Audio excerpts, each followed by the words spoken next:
Hello student, आप सभी लोगों का महादेव जी के क्लासे में स्वागत करता हूं। आज हम आपको पढ़ाने वाले हैं बंगाल के नवाब सिराजुद्दौला के बारे में बताने जा रहा हूं। चलिए आइए देखते हैं किसके बारे में बताने जा रहा हूं। बंगाल के नवाब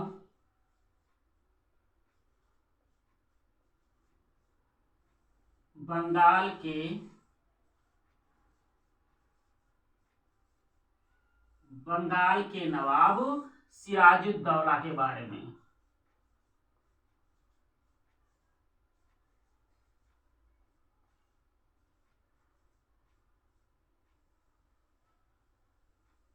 बंगाल के नवाब सिराजुद्दौला के बारे में हम आपको बताने जा रहा हूं, जिसका कार्यकाल था 1756 से लेकर के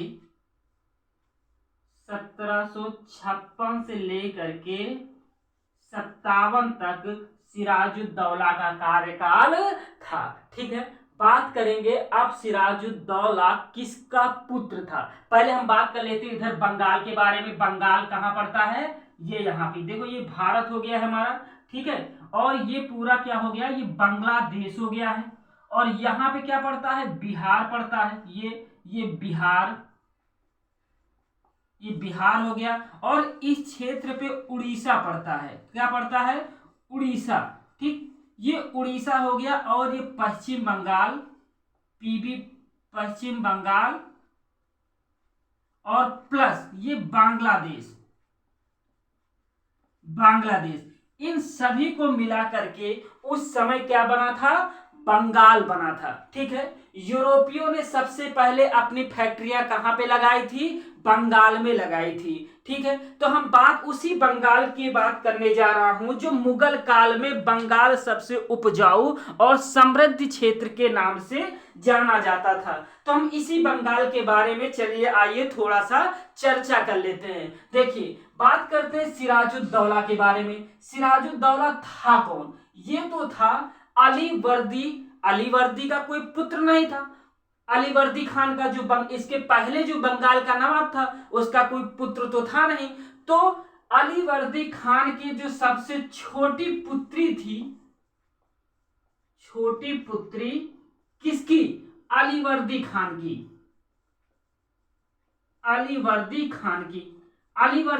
की जो सबसे छोटी पुत्री थी, उसी का पुत्र जिसका नाम था सिराजुद्दौला। ठीक, इसी को अलीवर्दी खान ने अपने मृत्यु से पहले बंगाल का नवाब इसको घोषित कर दिया था। जब अलीवर्दी खान की मृत्यु हो गई, उस समय सिराजुद्दौला की जो उम्र थी वो 23 वर्ष थी। ठीक, 23 वर्ष की उम्र में सिराजुद्दौला बंगाल की गद्दी पर बंगाल का नवाब बना। समझ गए? चलिए आगे बात करते हैं इसके बारे में। जब सिराजुद्दौला बंगाल का नवाब बना, तो इसके सामने इसके 3 प्रतिद्वंदी खड़े हो गए। ठीक,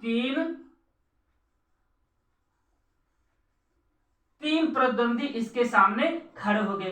पहले प्रतिद्वंदी कौन था? सबसे जो बड़े प्रतिद्वंदी थे वो थे पूर्णिया का नवाब शौकत जंग। क्या? पूर्णिया नवाब जिसका नाम था शौकत जंग। ठीक, एक तो ये था। एक सिराजुद्दौला की मौसी, जिसका नाम था घसीटी बेगम। क्या नाम था? घसीटी बेगम।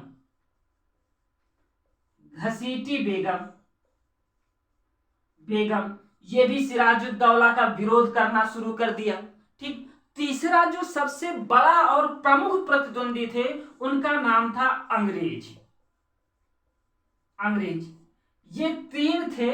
कौन थे ये तीनों? ये जब सिराजुद्दौला बंगाल का नवाब बना, तो ये तीनों सिराजुद्दौला के प्रमुख प्रतिद्वंदी थे। ठीक है, चलिए, नवाब के सबसे बड़े प्रतिद्वंदी कौन थे? अंग्रेज थे। क्यों थे? क्योंकि अंग्रेज जो थे वो शौकत जंग का समर्थन कर रहे थे। मतलब इसको अपने यहां शरण दे रखे थे। उसके साथ जो घसीटी बेगम थी, इसको भी अंग्रेज गुपचुप तरीके से इसका समर्थन कर रहे थे। जब सिराजुद्दौला को ये बात पता चला कि हमारा जो दुश्मन है शौकत जंग वो भाग करके अंग्रेजों के खेमे में चला गया है, तो सिराजुद्दौला ने क्या किया कि एक अपनी सैन्य टुकड़ी भेजी और पूड़िया के शौकत जंग के बीच और सिराजुद्दौला के बीच में, ठीक, मनिहारी नामक स्थान पर, कहां पे, मनिहारी नामक स्थान पर 1756 को, कब, 1756 को मनिहारी नामक स्थान पर शौकत जंग को सिराजुद्दौला पराजित करके मार डालता है। ठीक, किसको, शौकत जंग को पराजित करके मनिहारी के युद्ध में 1756 में सिराजुद्दौला इसको खत्म कर देता है। अब सिराजुद्दौला का एक प्रतिद्वंदी तो समाप्त हो गया, दूसरा प्रतिद्वंदी कौन बचा, घसीटी बेगम। अब जब शौकत जंग की मृत्यु हो गई तो घसीटी बेगम अकेले पड़ गई, लेकिन घसीटी बेगम जो थी उनका एक अब इस समय पे घसीटी बेगम का समर्थन कौन कर रहे थे, अंग्रेज कर रहे थे। ठीक है, घसीटी बेगम का एक दीवान था, ठीक, इनका दीवान का नाम था क्या, राजबल्लभ था। क्या नाम था इसका, राजबल्लभ किसका दीवान था, घसीटी बेगम का दीवान था, और गुपचुप तरीके से पहले इनका समर्थन कर रहा था। लेकिन जब शौकत जंग की सिराजुद्दौला ने हत्या कर दी मनिहारी के युद्ध में, तो राजबल्लभ अब खुले तौर पर समर्थन किसका करने लगा, घसीटी बेगम का करने लगा। ठीक है, धीरे धीरे घसीटी बेगम का वर्चस्व समाप्त हो जाता है और सिराजुद्दौला के जो प्रमुख प्रतिद्वंदी बचते हैं वो बचते कौन हैं, अंग्रेज। अब अंग्रेज और सिराजुद्दौला के बीच में पूरा का पूरा दुश्मनी शुरू हो जाती है। लेकिन इसी समय कब, 1756 को ही, कब, 1756 में ही, ठीक है, 1756 में ही यूरोप में सप्तवर्षीय युद्ध छिड़ गया था। कहां पे, यूरोप में। जब यूरोप में सप्तवर्षीय युद्ध अंग्रेज और फ्रांसीसियों के बीच में शुरू हो गया था, तो भारत में भी उसका असर देखने को मिला। भारत में क्या हुआ, भारत में यह हुआ कि फ्रांसीसी और अंग्रेज दोनों आमने सामने कट्टर दुश्मनी शुरू हो गई थी। लेकिन अंग्रेजों ने और फ्रांसीसियों ने क्या किया कि सप्तवर्षीय युद्ध का असर देखते हुए भारत में अंग्रेज और फ्रांसीसियों ने अपनी जो गोदामें थी उन गोदामों का किलेबंदी करना, दुर्गीकृत करना शुरू कर दिया। जब ये बात नवाब सिराजुद्दौला को पता चला कि अंग्रेज और फ्रांसीसी अपने अपने क्षेत्रों का दुर्गीकृत कर रहे हैं, अपने अपने क्षेत्रों, अपने अपने गोदामों का किलेबंदी कर रहे हैं, तब सिराजुद्दौला ने एक आदेश पास करवाया कि भैया आप लोग व्यापार करिए, लेकिन अपने गोदामों का किलेबंदी आप नहीं कर सकते हैं। ये बात किसने कही, ये बात बंगाल के नवाब सिराजुद्दौला ने कही कि आप किलेबंदी नहीं कर सकते हैं। फ्रांसीसी तो नवाब की बात मान गए कि ठीक है, नवाब का आदेश है कि किलेबंदी नहीं किया जाएगा, तो किलेबंदी फ्रांसीसियों ने करना बंद कर दिया। लेकिन अंग्रेजों ने किलेबंदी जारी रखी। ये नवाब सिराजुद्दौला का कहना नहीं माना। फिर नवाब सिराजुद्दौला को गुस्सा आ गया। नवाब सिराजुद्दौला ने क्या किया कि अंग्रेज जब नहीं माने तो 4 जून, कब, 4 जून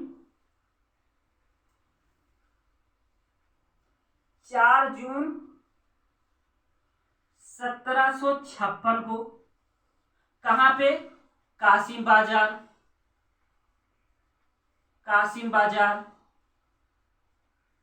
जहां पे अंग्रेजों का गढ़ था, यहां पे सिराजुद्दौला ने क्या किया, आक्रमण करके कासिम बाजार को अपने कब्जे में ले लिया। यहां तक भी सिराजुद्दौला नहीं रुका, तो इसने क्या किया कि 15 जून 1756 को कलकत्ता पर आक्रमण कर दिया और कलकत्ता को अपने कब्जे में ले लिया। और कलकत्ता का नाम बदल करके सिराजुद्दौला ने क्या रखा, अलीनगर कर दिया। अलीनगर कर दिया कलकत्ता का नाम बदल करके सिराजुद्दौला ने।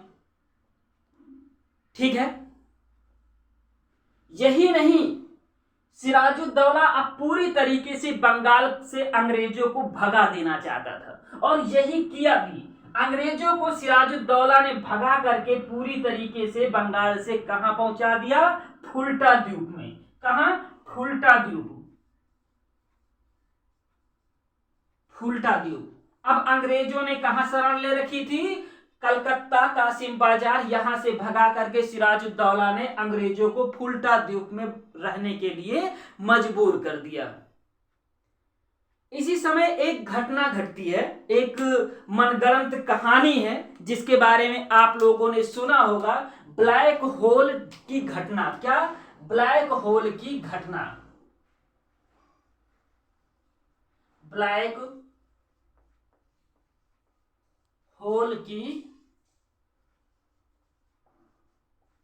ब्लैक होल की घटना आप लोगों ने सुनी होगी। ये एक मनगढ़ंत कहानी है। इसकी घटना कब घटी थी, 20 जून 1756। ये पॉइंट आपके एग्जाम में बहुत इंपॉर्टेंट है। एग्जाम के बेस से ये क्वेश्चन कई बार पूछा भी गया है। जो ये घटना घटी कैसे, इसके बारे में चर्चा करते हैं। ठीक, इसके जो प्रमुख रचनाकार थे जिनका नाम था हॉलवेल। क्या नाम था, हॉलवेल। ठीक, हॉलवेल। इनका मानना था, ठीक, कि हॉलवेल थे कौन, हॉलवेल एक ब्रिटिश अधिकारी थे। कौन थे, हॉलवेल एक ब्रिटिश अधिकारी थे। ठीक, चलिए इनके बारे में थोड़ा सा हम चर्चा कर लेते हैं। हॉलवेल ने एक मनगढ़ंत कहानी बनाई। उन्होंने ये कहा कि 14 फुट, क्या कहा कि 18 फुट लंबी, कितना, 18 फुट लंबी, 18 फुट लंबी और चौड़ी कितनी, 14 फुट 10 इंच। कितना, 14 फुट 10 इंच, 14 फुट 10 इंच चौड़ी ये कोठरी है। ठीक, लंबाई इसकी कितनी है, 18 फुट। ठीक, लंबाई इस कोठरी की और चौड़ाई इसकी 14 फुट 10 इंच। सिराजुद्दौला ने इस कमरे में टोटल कितने लोगों को बंद कर दिया, 146 अंग्रेज बंदियों को क्या किया, सिराजुद्दौला ने इस छोटे से कमरे में बंद कर दिया। जिसमें से अगली सुबह, ठीक, कितने, अगली सुबह 23 अंग्रेज ही जीवित बचे। और उन्हीं 23 में से हॉलवेल कहता है कि मैं भी उसी में शामिल था। हालांकि बड़े बड़े इतिहासकारों ने इस ब्लैक होल घटना को एक मनगढ़ंत कहानी बनाई गई थी उस समय, इसका कोई मतलब नहीं है, लेकिन आपके एग्जाम की दृष्टि से ये बहुत इंपॉर्टेंट है। क्योंकि कभी कभी आपके एग्जाम में ये पूछ लिया जाता है कि ब्लैक होल की घटना कब घटी थी, इसके बारे में। तो ब्लैक होल की घटना कब घटी थी, 20 जून 1756 को। ठीक, ये घटना, इस घटना का रचनाकार कौन था, हॉलवेल नामक एक ब्रिटिश अधिकारी था। आपको ये 2 पॉइंट याद रखना है। ब्लैक होल ट्रेजेडी कब हुई, 20 जून 1756 को। इसके रचनाकार कौन थे, हॉलवेल थे। ये एक मनगढ़ंत कहानी थी। समझ गए आप लोग। चलिए आगे बढ़ते हैं। ठीक, हॉलवेल हो गए। ठीक, जब नवाब ने कलकत्ता पर अपना कब्जा कर लिया, कहां पे, कलकत्ता पर। कलकत्ता कहां पड़ता है, ये पश्चिम बंगाल में कलकत्ता पड़ता है। ठीक, कलकत्ता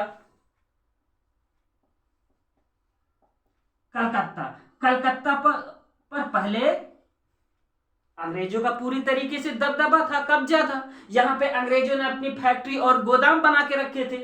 तब जब सिराजुद्दौला ने इस पे कब्जा कर लिया तो ये बात कहां पहुंचती है? ये बात मद्रास पहुंचती है। कहां पहुंचती है? मद्रास। ठीक, मद्रास ये बात पहुंची। ठीक है, कहां पे? मद्रास पहुंची। जब मद्रास ये बात पहुंची और वहां पे वहां के जो प्रमुख थे क्लाइव और वाटसन। कौन? क्लाइव और Watson. Clive plus Watson. Clive plus Watson को जब खबर मिली कि कलकत्ता में सिराजुद्दौला ने अंग्रेजों को पूरी तरीके से भगा दिया है, और भगाने के बाद वहां पर अंग्रेज जो थे कर्मचारी अधिकारी जितने भी थे भाग करके कहां पे शरण ले रखी है? फुल्टा द्वीप में शरण ले रखी है।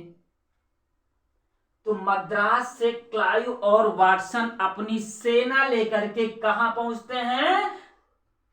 कलकत्ता पहुंचते हैं। कहां पहुंचते हैं? कलकत्ता पहुंचते हैं। लेकिन यहीं पे सिराजुद्दौला कलकत्ते की जिम्मेदारी जो है वो मानिकचंद्र, किसको? कलकत्ता की जिम्मेदारी जो है वो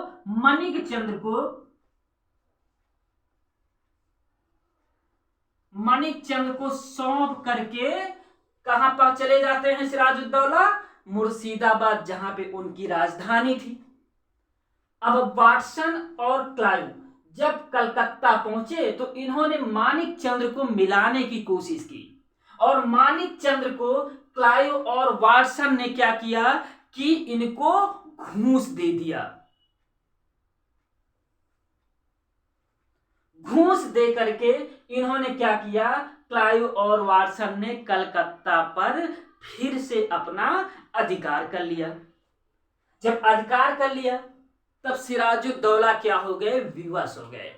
विवश होने के बाद सिराजुद्दौला और क्लाइव दोनों के बीच में क्या हो जाता है? अलीनगर की संधि हो जाती है। क्या? अलीनगर। ये अलीनगर है ना, कलकत्ता का नाम बदला था जब कब्जा किया था। तो जब क्लाइव और वाटसन ने फिर से मानिकचंद्र को मिला करके कलकत्ता पर अपना अधिकार कर लिया, अधिकार करने के बाद सिराजुद्दौला मजबूर होकर के अलीनगर की संधि हो गई।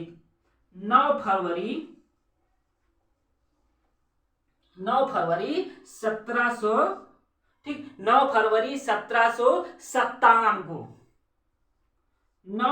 1757 को रॉबर्ट क्लाइव और सिराजुद्दौला के बीच में अलीनगर की संधि हो गई। समझ रहे? यहां तक बात समझ गए? संधि होने के बाद अंग्रेजों का पलड़ा यहां पे भारी दिखाई पड़ा। भारी दिखाई पड़ने के साथ ही इन्होंने सिराजुद्दौला को अपनी बात मनवाने के लिए मजबूर किया। पहली बात कौन सी रखी क्लाइव ने? रॉबर्ट क्लाइव ने यह कहा कि जो मुगल शासकों द्वारा, मतलब जो मुगल शासकों द्वारा जो केंद्र सत्ता में बैठे हुए हैं, उन लोगों ने जो अंग्रेजों को सुविधाएं दिया था, नवाब उन सुविधाओं को यहां पर स्वीकार करे। ये बात किसने कही? ये बात क्लाइव ने सिराजुद्दौला से कही। सिराजुद्दौला ने मजबूर होकर के कहा ठीक है। फिर अंग्रेजों ने दूसरी शर्त रखी, कहा कि अंग्रेज जो है वो कलकत्ते की किलेबंदी करेंगे और यहीं पर वो अपने सिक्कों की ढलाई भी करेंगे। सिराजुद्दौला मजबूर होकर के कहा ठीक है, लेकिन एक शर्त और है। वो कौन सी शर्त है? कि अब अंग्रेज जो है बंगाल, बिहार, उड़ीसा, यहां पर कोई भी किसी भी प्रकार का कर नहीं देंगे। तब सिराजुद्दौला ने क्या कहा कि चलो ठीक है। ठीक क्या कहा? कि चलो ठीक है, हम आपकी ये भी बात को मान लेते हैं। ठीक है, समझ गए? हाँ, ये थे अलीनगर के संधि के बारे में, इसके बारे में हम आपको बता दिए। अलीनगर की संधि के तहत ये बातें वहां पे रखी गई थी। समझ गए आप लोग? अब अंग्रेजों का पूरी तरीके से बंगाल के नवाब पर अपना प्रभुत्व स्थापित करना शुरू कर दिए। लेकिन इसी समय क्लाइव और वाटसन जब दोनों वापस आ रहे थे मद्रास को, तभी रास्ते में चंद्रनगर पड़ता है, जिस पर फ्रांसीसियों का कब्जा था, फ्रांसीसियों का गोदाम था, फ्रांसीसियों के किले थे, उनका वहां पे उनका सामान था। ठीक है, तब वाटसन और क्लाइव ने क्या किया कि फ्रांसीसी के क्षेत्र, आधिकारिक क्षेत्र चंद्रनगर पर कब्जा कर लिया। उनसे, फ्रांसीसियों से उस क्षेत्र को छीन लिया गया।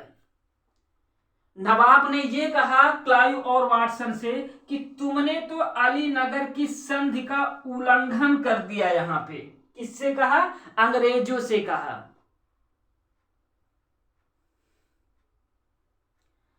जब क्लाइव को कोई सफलता नहीं मिल पा रही थी, तो क्लाइव ने एक मनगढ़ंत विचार प्रस्तुत किए और नवाब के खिलाफ एक षड्यंत्र रचना शुरू कर दिया। उन्होंने ये कहा, नवाब के विरुद्ध षड्यंत्र रचने का इनका प्रमुख कारण ये था कि अब बंगाल पर पूरी तरीके से कब्जा जो है वो अंग्रेजों को मिलना चाहिए। समझ गए? तो हम क्या पढ़ेंगे? नवाब के विरुद्ध, नवाब के विरुद्ध अंग्रेजों का षड्यंत्र। ठीक, षड्यंत्र, इसके बारे में हम आपको बताने जा रहे हैं। देखो, सबसे पहले अंग्रेजों ने उन लोगों को ढूंढा कि नवाब के दुश्मन कौन कौन है, मतलब नवाब के सत्ता का विरोध कौन कौन कर रहा है। तो पहला व्यक्ति उनको मिला, सिराजुद्दौला का मुख्य सेनापति, जिसका नाम था मीर जाफर। मीर जाफर, ये कौन था? ये बंगाल के नवाब सिराजुद्दौला का मुख्य प्रधान सेनापति था। इसी के साथ जब अंग्रेजों को पता चला कि एक और अधिकारी है जो सिराजुद्दौला से बन नहीं रही, सिराजुद्दौला का विरोध करना चाह रहा है, उसका नाम था यार लतीफ। यार लतीफ, उसका नाम क्या था? यार लतीफ। दो लोगों को अंग्रेजों ने पकड़ लिया। फिर इसी समय जब अंग्रेजों को पता चला, ओ सिराजुद्दौला का एक दीवान भी है, क्या? दीवान राय दुर्लभ। दीवान राय दुर्लभ, इसे भी अंग्रेजों ने क्या किया कि अपने उसमें शामिल कर लिया। लेकिन उस समय जो कलकत्ता का जो सबसे बड़ा बैंकर था, उसका नाम क्या था? जगत सेठ। क्या नाम था? जगत सेठ। बैंकर जगत सेठ, इसे भी अंग्रेजों ने क्या किया कि अपने खेमे में शामिल कर लिया। अब अंग्रेजों ने नवाब के सारे विरोधियों को अपनी तरफ मिला लिया। मिलाने के बाद इन्होंने एक रणनीति बनाई कि चलो ठीक है, अब ये विरोधी हैं, इनसे डायरेक्ट तो बात किया नहीं जा सकता। तब इन्होंने क्या किया कि एक बिचौलिया ढूंढा। बिचौलिया किसको बनाया? एक धनी व्यापारी जिसका नाम था अमीचंद। क्या नाम था? अमीचंद। अमीचंद को अंग्रेजों ने क्या किया कि अपने बात करने के सिलसिले का माध्यम बनाया। ठीक है, क्लाइव ने मीर जाफर से एक बात कही। इन्होंने ये कहा कि हम अपनी सेना प्लासी तक लेकर के आएंगे। इसी समय मीर जाफर तुम मुख्य सेनापति रहोगे और तुम्हें क्या करना होगा? सिराजुद्दौला को इसी समय धोखा देना होगा। मतलब तुम अपनी सेना लेकर के यहां से अलग हो जाओगे। इसके बदले में हम तुमको सिराजुद्दौला के बाद हम मीर जाफर तुमको हम बंगाल का नवाब बना देंगे। मीर जाफर ने कहा ठीक है, हमें ये शर्त मंजूर है, हमें तो कोई दिक्कत ही नहीं है। लेकिन इसी समय अमीचंद जो बिचौलिए का कार्य कर रहा था, इसने कहा कि अगर अंग्रेज हमें 30 लाख रुपए और नवाब के खजाने का आधा हिस्सा अगर ये हमें नहीं देंगे ना, तो हम इस षड्यंत्र का भंडाफोड़ कर देंगे। किसने कहा? अमीचंद, जो बिचौलिए का कार्य कर रहा था। क्लाइव ने कहा अरे चलो ठीक है, हम इससे अमीचंद से क्या कर लेते हैं, समझौता कर लेते हैं। किसने कहा? अंग्रेजों ने। किससे कहा? अमीचंद से कहा। क्यों कहा? क्योंकि अमीचंद ने इस पूरे षड्यंत्र का भंडाफोड़ करने की चेतावनी दे दी थी। किसको? अंग्रेजों को। क्लाइव ने दिमाग लगाया। क्लाइव ने क्या किया कि 2 कागज मंगवाए। दोनों कागज पे अलग अलग सिग्नेचर किए। एक पे असली सिग्नेचर किया और एक पे नकली सिग्नेचर किया, और एक प्रारूप तैयार करवाया पूरी तरीके से। और प्रारूप तैयार करने के बाद ये प्रारूप जो है अमीचंद के पास भेजा गया। अब अमीचंद को विश्वास हो गया कि अंग्रेज जो है अब हमें ये चीज हमें 30 लाख रुपए और नवाब के खजाने का आधा हिस्सा हमें देंगे। अंग्रेजों को इसी समय मौका मिल गया और अमीचंद को पूरे षड्यंत्र से हटा दिया। मतलब अंग्रेजों ने अमीचंद की यहीं पे हत्या करवा दिया। अब हत्या कराने के बाद नवाब पे ये दबाव डाला गया, अंग्रेजों ने ये डाला कि अंग्रेजों ने कहा कि जो नवाब सिराजुद्दौला है ये फ्रांसीसियों से मिल करके हमारे खिलाफ एक षड्यंत्र रच रहे हैं। किसने ये बात कही? अंग्रेजों ने कही सिराजुद्दौला से कि आप फ्रांसीसियों से मिल करके हमारे साथ षड्यंत्र रच रहे हैं, हमारे खिलाफ षड्यंत्र रच रहे हैं। इधर क्लाइव पहले से ही प्लान करके रखा था। प्लान के तहत ही क्लाइव ने अपनी सेना लेकर के प्लासी नामक स्थान पर पहुंच गया। कहां पे? प्लासी नामक स्थान पर क्लाइव अपनी सेना लेकर के पहुंच गया। ये प्लासी नामक स्थान है। यहां पे क्लाइव क्या किया? अपनी सेना लेकर के पहुंच गया। वही हुआ, मीर जाफर ने क्या किया कि सिराजुद्दौला को धोखा दिया और अपनी सेना, मुख्य सेनापति था, इसने सेना को अलग कर दिया। प्लासी का युद्ध कब हुआ इसके बारे में हम चर्चा कर लेते हैं। प्लासी का युद्ध, ठीक है, चलिए यहां पर दिख रहा है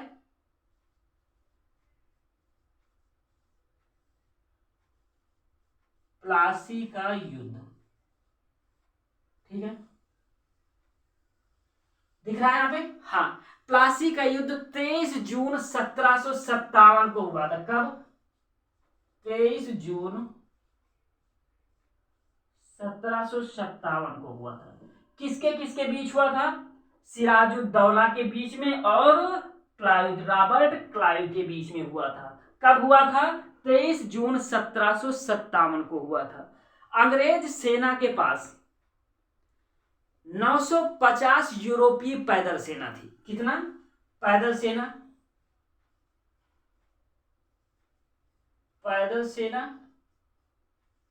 950 थी। किसके पास? अंग्रेजों के पास। यूरोपीय तोपची इनके पास 100 थे, 50 नाविक थे और 2100 नियर अबाउट भारतीय सेना थी। लेकिन वहीं पे सिराजुद्दौला के पास जो सेना थी वो टोटल लगभग 50,000 तक थी।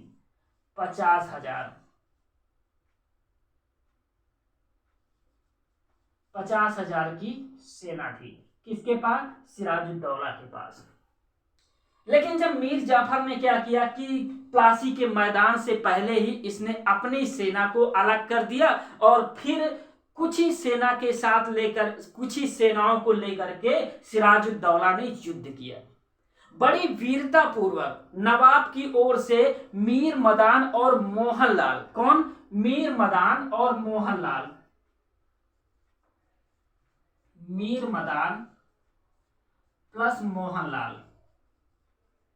मोहनलाल इन दोनों ने क्या किया कि सिराजुद्दौला की तरफ से बड़ी वीरता पूर्वक लड़े। इन्हीं के साथ कुछ फ्रांसीसी भी लड़े, फ्रांसीसी सेना, क्योंकि ये भी अंग्रेजों को भारत से अब निकाल फेंकना चाहते थे।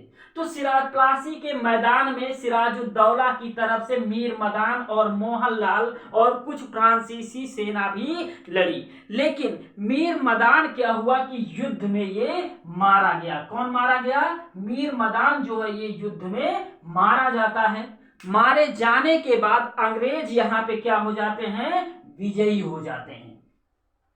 अंग्रेज विजयी जब हो गए तो अब नवाब भाग करके अपनी राजधानी मुर्शिदाबाद की तरफ जाता है।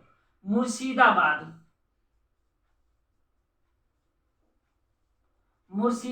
की तरफ भाग करके सिराजुद्दौला जाता है, लेकिन रास्ते में मीर जाफर का पुत्र जो होता है, जिसका नाम होता है मीरन, मीर जाफर का, इसका पुत्र का नाम पुत्र मीरन। मीरन ने क्या किया कि एक व्यक्ति जिसका नाम था मोहम्मद बेग, क्या नाम था? मोहम्मद बेग। मोहम्मद बेग से मीरन ने सिराजुद्दौला का कत्ल करा दिया। समझ गए? सिराजुद्दौला का कत्ल मीर जाफर के पुत्र मीरन ने मोहम्मद बेग से सिराजुद्दौला की हत्या करवा दी। अब सिराजुद्दौला के बाद अंग्रेजों ने मीर जाफर को बंगाल का नवाब बनाया। समझ गए आप लोग? अब चलिए थोड़ा सा मीर जाफर के बारे में कुछ पॉइंट है, हम उनको नोट कर लेते हैं इसके बारे में। ठीक है, कोई दिक्कत नहीं। चलिए थोड़ा सा 10 मिनट में नोट कर लेते हैं, उसके बाद हम आपको आगे टॉपिक बताते हैं।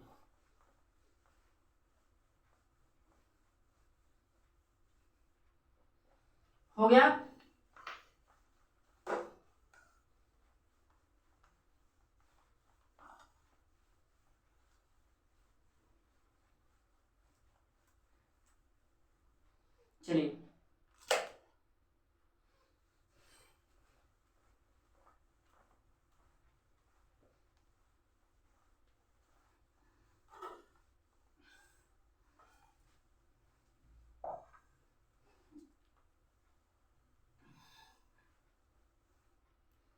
चलिए आइए बात करते हैं।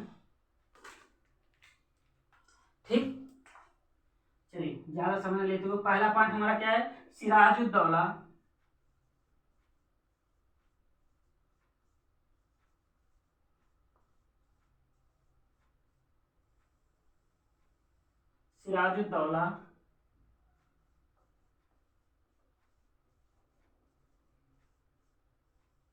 अलीवर्दी खान, सिराजुद्दौला अलीवर्दी खान की पुत्री का पुत्र था जो नवाब बना। ठीक है, चलिए अगला पॉइंट क्या है? इसने अपने प्रतिद्वंदी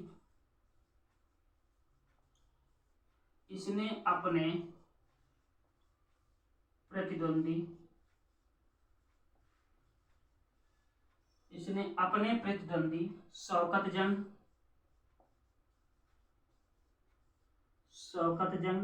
इसने अपने प्रतिद्वंदी शौकत जंग को मनिहारी के युद्ध में 1756 को मनिहारी के युद्ध में पराजित कर मार डाला। ठीक है, चलिए अगला पॉइंट क्या है? अगला पॉइंट हमारा ये कह रहा है कि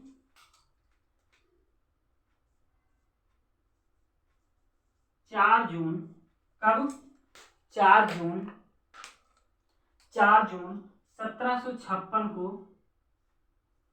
4 जून 1756 को सिराजुद्दौला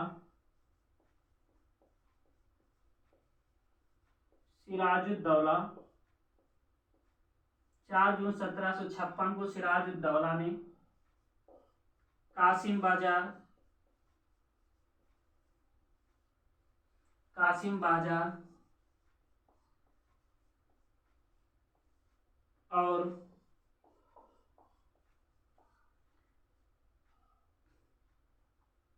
15 जून को कलकत्ता पर ठीक आक्रमण करके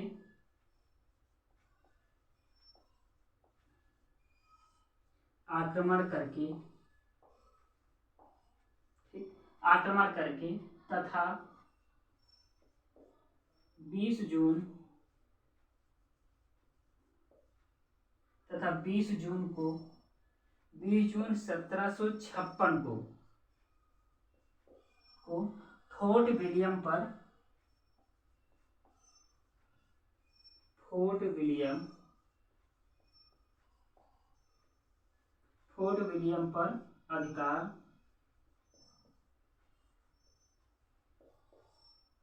विलियम पर अधिकार कर लिया।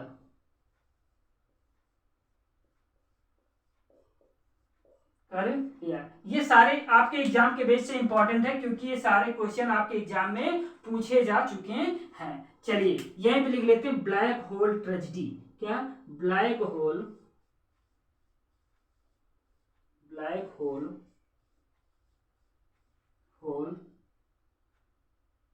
ट्रेजेडी का वर्णन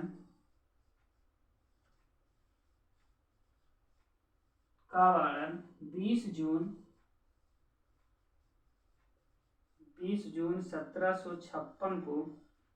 1756 को एक अंग्रेज अधिकारी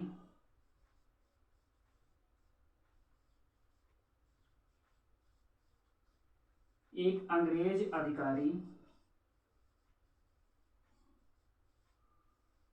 20 जून 1756 को एक अंग्रेज अधिकारी जिसका नाम था अंग्रेज अधिकारी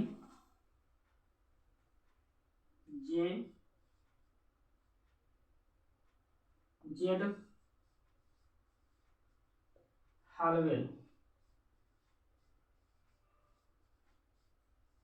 हालवेल ने अपनी पुस्तक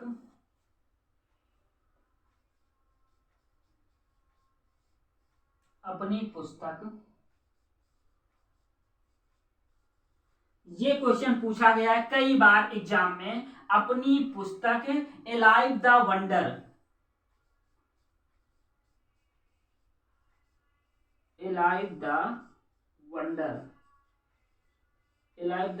में किया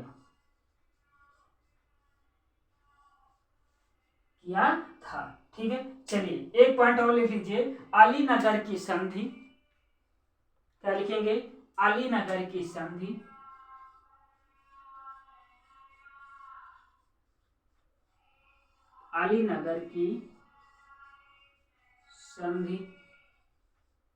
ठीक, अलीनगर की संधि 9 फरवरी 1757 को नवाब प्लस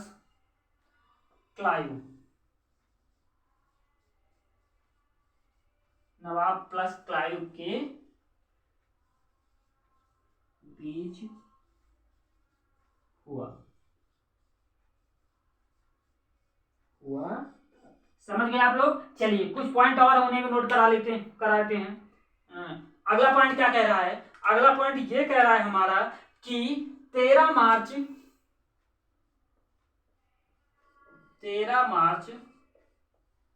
ठीक 1757 को 1757 को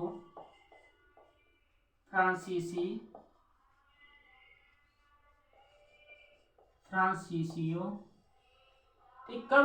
13 मार्च 1757 को फ्रांसीसियो से चंद्रनगर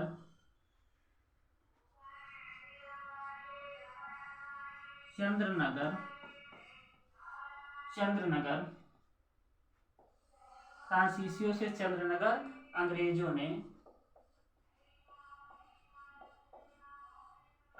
ने छीन लिया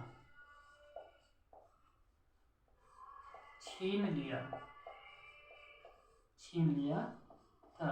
ठीक है, चलिए अगला पॉइंट क्या है? प्लासी के युद्ध के बारे में लिख लेते हैं। प्लासी का युद्ध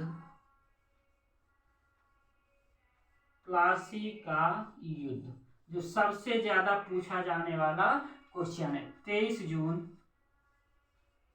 1757 को प्लासी का युद्ध कब हुआ था? 23 जून 1757 को, ठीक है, भागीरथी नदी के तट पर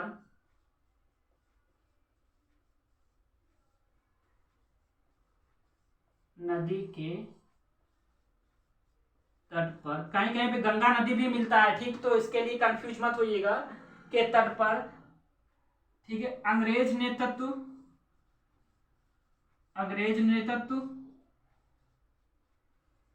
किसने किया था? क्लाइव ने किया था। प्लस किसके बीच में हुआ था? सिराजुद्दौला के मध्य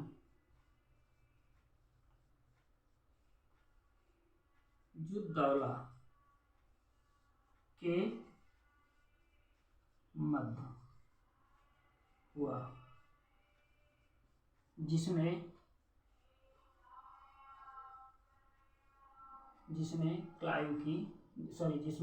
नवाब की हार हुई।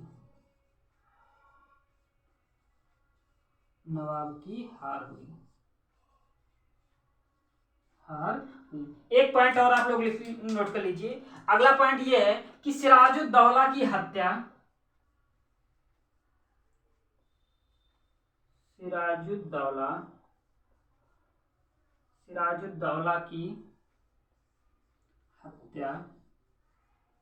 मीर जाफर का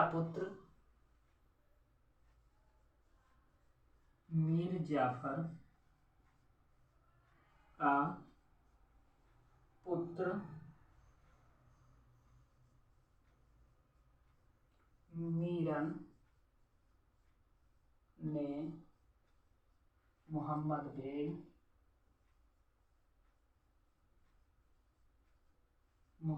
बेग से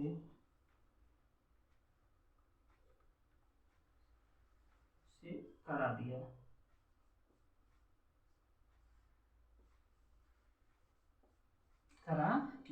चलिए लास्ट पॉइंट और लिख लीजिए। भारत में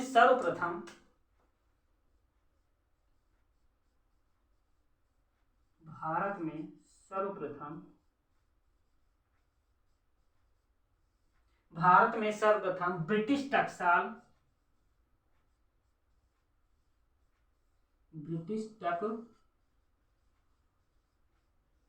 अलीनगर संधि के तहत अंग्रेजों ने यह भी बात रखी थी ना, 19 अगस्त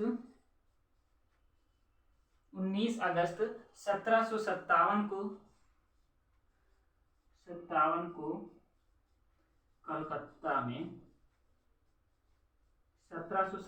को कलकत्ता में स्थापित किया था।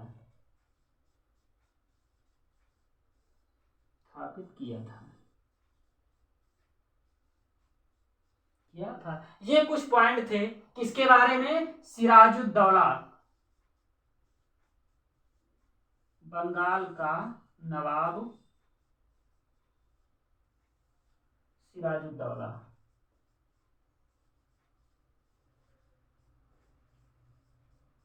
बंगाल का नवाब सिराजुद्दौला के मध्य। ये कुछ पॉइंट थे जो आपके एग्जाम के बेस से इंपॉर्टेंट है और जो आपके एग्जाम में काफी बार क्वेश्चन पूछे जा चुके हैं। तो आप लोग इसको नोट कर लीजिएगा। मिलते आप लोगों से नेक्स्ट वीडियो में एक नए टॉपिक के साथ। तब तक के लिए थैंक यू।